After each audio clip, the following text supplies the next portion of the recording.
Afwan Ustaz, kami dari Majelis Miftahul Mutakin sedikit minta waktu Ustaz untuk tanya jawab dalam edisi tanya ulama dan tokoh. Sekarang kita berada di bulan Rajab. Kita sama-sama tahu ada beberapa momen penting di bulan Rajab.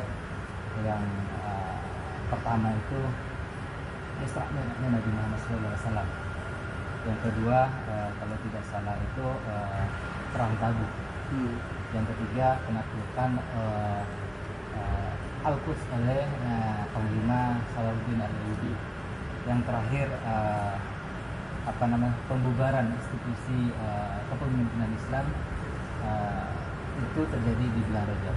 Untuk poin yang 1 dan 3, kemungkinan dari mayoritas kaum muslim itu sudah banyak yang tahu. Akan tetapi di poin yang keempat, runtuhnya institusi Islam, kepemimpinan Islam yang awal mula terjadi kalau di tahun Islam itu di bulan Rajab. Itu awal mula tahun kesedihan dari kaum muslimin. Di sini kaum muslimin ini tidak bisa menjalankan syariatnya secara kafah. Yang kedua, kaum muslimin ini tidak bisa seakan-akan nyawa dari kaum muslimin ini tidak terlindungi lagi. Kenapa? Perisainya itu tidak ada lagi. Dari peruntuhannya sampai sekarang sudah sampai terhitung sudah 100 tahun.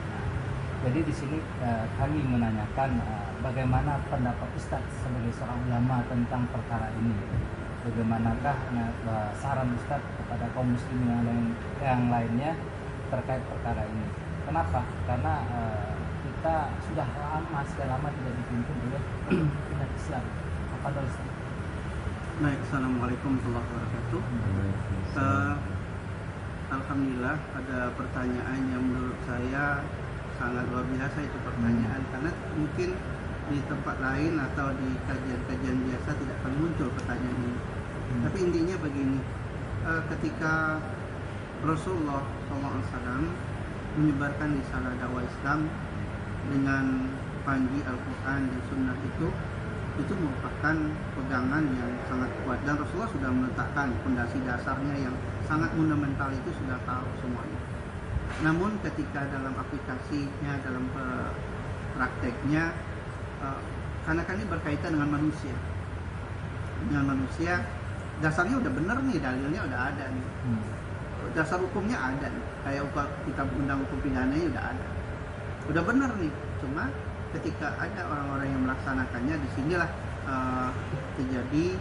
Dulu kita kenal Islam itu sangat jaya, bahkan seorang Imam Ghazali itu pernah mengatakan begini, kita sudah kehilangan mutiara Islam yang harus kita rebut kembali, seperti Islam di Cordova, di Andalusia, Spanyol dan lain itu, yang pada artinya kita pernah kenal dulu kan sungai Nil itu merah gara-gara buku-buku semuanya dihanyutkan kan gitu kan. Bagaimana dengan kekinian untuk saat ini? Sejujurnya Rasulullah sudah wanti-wanti, Rasulullah sudah memberikan sinyal, Rasulullah sudah memberikan peringatan pada kita bahwa sepeninggalku nanti umat Islam itu banyak, dan kita tahu hadisnya ya, banyak. Mereka seperti buih di lautan, bertebaran, diombang-ambing oleh gelombang ombak dan lain, tapi mereka nggak punya pendirian. Mereka dalam hadis lain dikatakan mereka seperti hidangan di meja makan, diperebutkan oleh banyak orang, tapi mereka nggak punya pendirian sama sekali. Disinilah letak kelemahan Islam pada saat ini.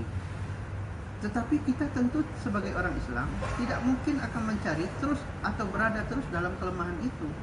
Kita harus berbuat sesuatu, minimal satu, seperti yang sampaikan Rasulullah, itu menjalankan sunnah-sunnahnya dulu, ya kan, mulai dari keluarga kita, di masyarakat kita, meramaikan ke masjid dengan sholat berjamaah, kemudian meramaikan kajian-kajian. Menurut saya lambat laun nanti Islam akan bangkit dengan sendirinya. Karena kalau lewat kontak fisik, perang saat ini udah nggak masanya lagi, ya, bukan masanya lagi, karena itu akan pudar dengan sendirinya. Jadi dalam pandangan kita atau kita mengambil daripada tuntunan Al-Quran dan Sunnahnya dan pendapat para ulama bahwa Islam itu harus kembali memegang tampuknya. Tampuknya artinya benar-benar dia harus berada di atas. Al-Islam ya'lu wa la yu'la alaih. Islam itu kan tinggi dia. Siapa yang merendahkannya, siapa yang menjatuhkannya? Kita nggak usah bicara orang lain. Ternyata yang menjatuhkan adalah orang Islam sendiri. Buktinya kita kalau mau ngaji, kadang-kadang teman-teman, ngapain lo ngaji? Gitu kan, ngapain lo ngaji? Kayak udah jamin masuk surga aja lo, gitu kan bahasanya gitu. Nah, oleh karena itu, kitalah yang memulai. Siapa? Ada Arangkul yang skop terkecil dulu. Ayat itu sudah mulai dengan kalimat ku anfusakum wa ahlikum nar. Keluarga keluarga dulu nih, rangkul, didik mereka dengan nilai Islam, akidah, tauhid, ibadah, akhlak, muamalahnya, diajarkan mereka. Kemudian nanti kita ajak lagi teman-teman kita. Tidak usah kita bicara internasional dulu, kita bicara yang terdekat dulu. Lama-lama nanti dia akan berkembang dengan sendirinya. Dia akan semakin kuat. Dan inilah yang saya lihat saat ini memang menjamur ya, banyak kajian-kajian majelis ini, majelis itu, kajian ini, kajian itu. Menurut saya itu baik. Tetapi harus didasari pula bahwa ilmu penting.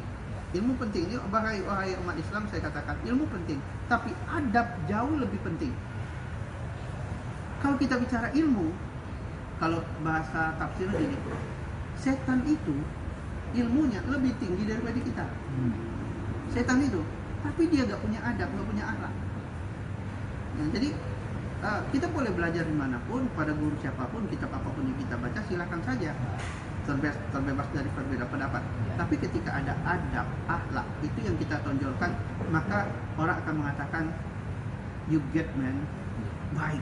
Kita akan dinyatakan oleh orang baik kalau ada akhlak. Tapi kalau ilmunya tinggi, ngaji dari mana-mana, tapi kelakuannya amburadul, bodoh aja.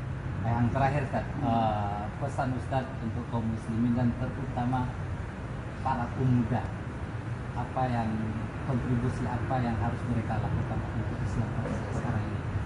Iya, ada pepatah Arab itu mengatakan begini, laisal fata, kan gitu ya, bukanlah seorang pemuda itu yang mengatakan hadza abi, ini bapakku, dia bangga dengan bapaknya, dia bangga dengan kedudukan kekayaan bapaknya. Tapi walakinnal fata, yang disebut dengan pemuda adalah mengatakan ha anaza, ini saya. Dia bisa berbuat sesuatu, dia tidak tergantung dengan siapapun, dia mandiri, dia bisa melakukan apa saja, ibadah dia kerjakan. Ketika dia harus melakukan profesi umpamanya jualan, dagang, segala macamnya, dia mandiri, tidak berada di bawah ketiak orang tuanya. Itu menurut saya sudah luar biasa. Untuk pemuda saat ini, saya sangat mengatakan harus mempertegas ini. Tolong kalian tanya dalam diri kalian, apa yang bisa kalian lakukan untuk bangsa dan negara ini, termasuk untuk Islam sendiri, dan jangan tanyakan apa yang negara berikan pada kalian. Sebab kalau menanyakan apa yang sudah berikan negara udah banyak berikan pada kita. Tapi apa yang bisa kita lakukan? Bukti nyatanya apa? Nah, sebagai kuncinya begini. Iman itu dan prakteknya ya, ditaukidkan di hati, diucapkan lewat lidah, dilakukan lewat perbuatan.